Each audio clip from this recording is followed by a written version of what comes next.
हमारा प्यारा देश भारत, जो करीब 800 साल तक मुगलों, अफगानी, ईरानी, अरबों, अंग्रेज, डच, फ्रेंच और पुर्तगालियों का गुलाम रहा।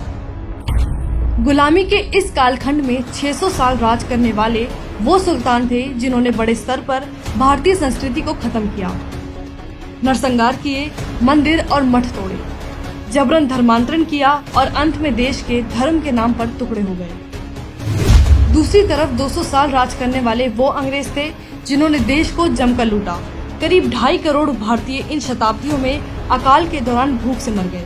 अनेक जातियों और पंथों में हमें बांट कर रख दिया। भारतीय भाषाओं, परंपरा और संस्कृति को लेकर हमें अपने ही देश में हीनता महसूस करने के लिए मजबूर किया गया। जब आजादी मिली तो लगा अब भारत अपने खोए वैभव को फिर से प्राप्त करेगा, लेकिन वामपंथी इतिहासकार हमारी किताबों में गुलामी का एजेंडा ही आगे बढ़ाते रहे और हमारी सभ्यता खत्म करने वालों को ही महान बताते रहे। तो आइए जानते हैं इतिहास के कुछ ऐसे झूठ जिनका सच हमसे छिपाया गया।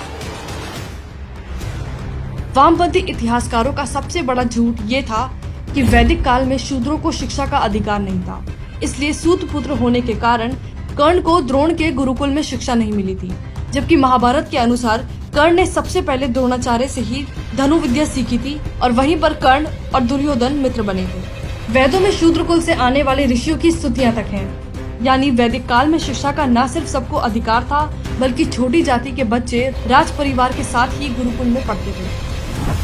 दूसरा झूठ, अंग्रेजों ने भारत को मुगलों से जीता था, जबकि उस समय भारत के 70% हिस्से पर मराठों का राज था। साल 1720 से लेकर 1818 तक मराठी देश की सबसे बड़ी सैन्य ताकत थी और कई साल मुगल बादशाह मराठों की पेंशन पर रहे थे।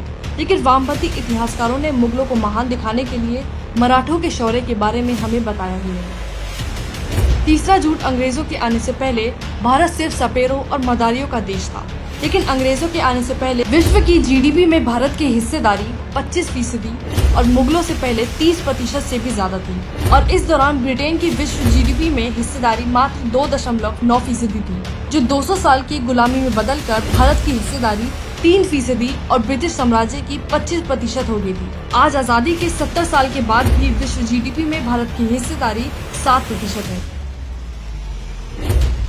इसके बाद सबसे बड़ा झूठ ये है कि अंग्रेजों ने भारत को विकसित किया, देश में रेलवे का जाल बिछाया, जबकि अंग्रेजों ने भारत से करीब $45 ट्रिलियन चुराए थे और आर्य द्रविड़ के नाम पर हिंदुओं और भारत में फूट डाली।